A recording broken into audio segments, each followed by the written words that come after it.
Guys, welcome to Talking Old School.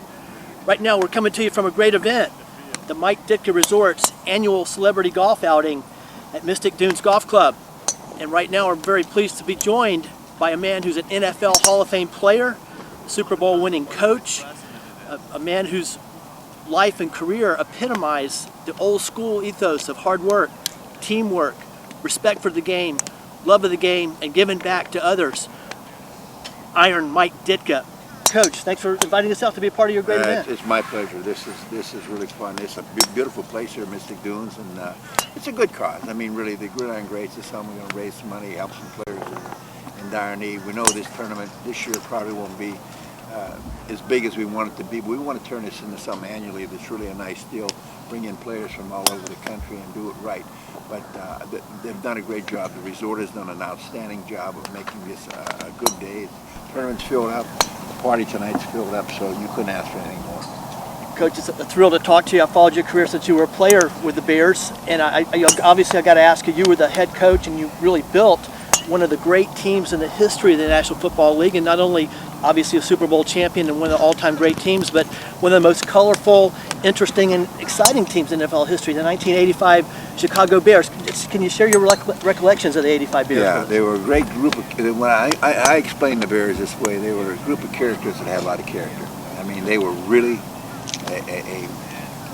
just a great bunch of guys. I mean, you know, a lot of the guys were there when I got there. It wasn't like I put the whole thing together, but the pieces that were missing from the puzzle, we did draft, and we made great drafts with Wilbur Marshall and Jim Colbert and Willie Gault and guys like that who came in and filled out the rest of the puzzle.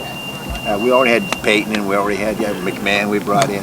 So we brought in what had to be brought in to fill out and make us a good football team. But there were a lot of good guys there, and so we had Hampton and McMichael, we brought in Perry, and just good football players, and they played good.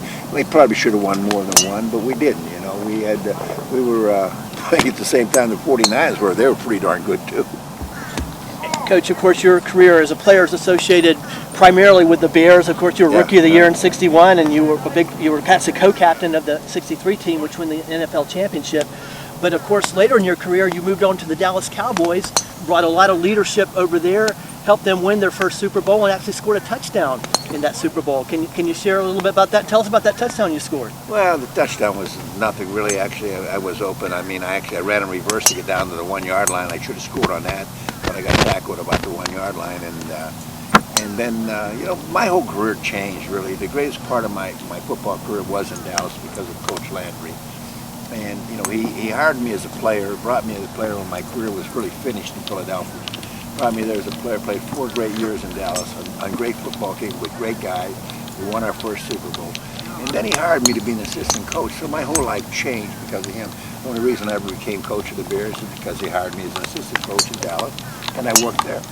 So, you know, in saying everything, probably why I'm sitting here talking to you today is because of Coach Landry and the confidence he had in me, and maybe he was a lot like Hallis. You know, he saw something in me that maybe that he liked, and Hallis did the same thing, not only as a player, but to bring me back as a head coach.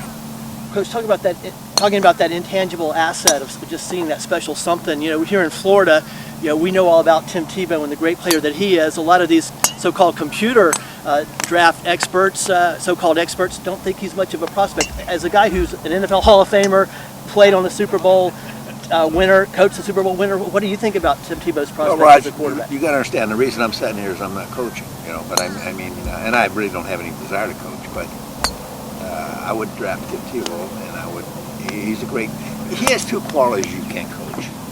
He has character and leadership. Now, you know, you can talk about all the other stuff all you want to. You talk about throwing motion, you know. Now you're looking for excuses negatively. I don't look at that. You know, is the glass is either half full or half empty. I think in his case, I think it's about almost all full. And I think that if there is negatives, there's nothing that you can't work out with him. But I don't see any negatives. I really don't. I don't see what they see when they talk about Sam Bradford. I don't see what they see when they talk about Hassan.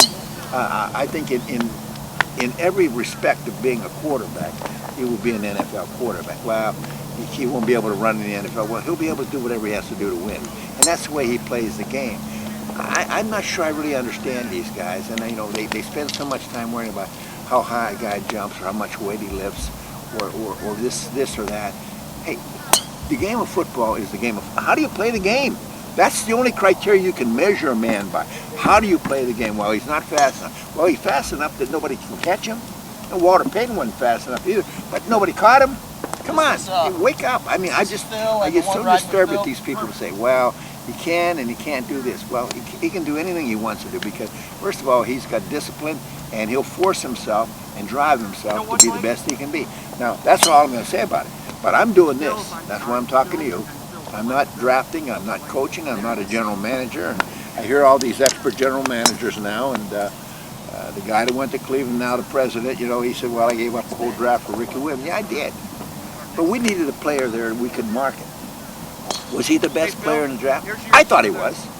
Would he made that big a difference? Yeah, he rushed for over 1,000 yards. Our problem in New Orleans, we didn't have the other people to go with it. But the draft pick itself was a good pick because Rickey Williams not only is a good person, he's a good football player. You know, he had some bad years there where he went a little goofy when I left New Orleans, but he's fine. He's doing well in Miami right now. So, you know, people say, was it the right thing to do? Did you give up too much? Yeah, probably. I didn't realize. But in essence, even though we gave up too much, we got something we really needed. And plus, we saved the owner a lot of money because he didn't have to pay those other draft picks.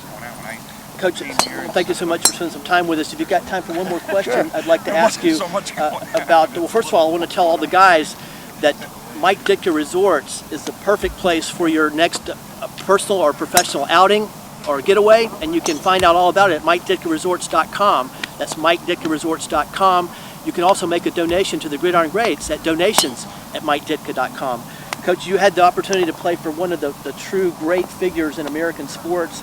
That, of course, was Coach George Halas, who not only helped to found the Chicago Bears, he helped to found the National Football League and was one of the original players in the league.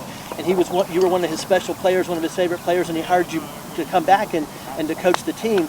Can you just tell us a little bit about Coach Papa Bear Halas? Well, you know, don't forget, I was a young man at 21 when I met Coach Halas, and he was pretty well up in years, and he... I don't need him.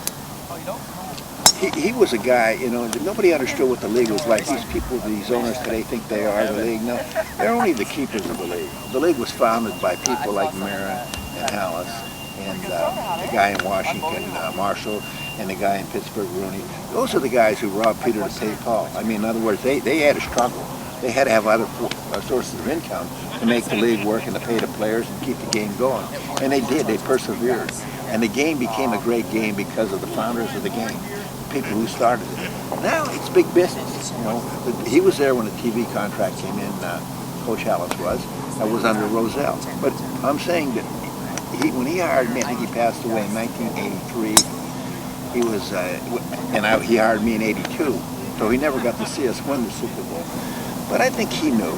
I mean, he knew that I was going to give him the kind of football team that would make him proud. In other words, I was going to give him a Chicago Bear football team that was going to play good defense and do the things he liked.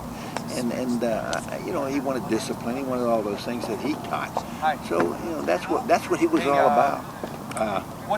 When you're a young man and you play for him, you think, he's a little thrifty because he didn't pay any money. But there was no money to pay.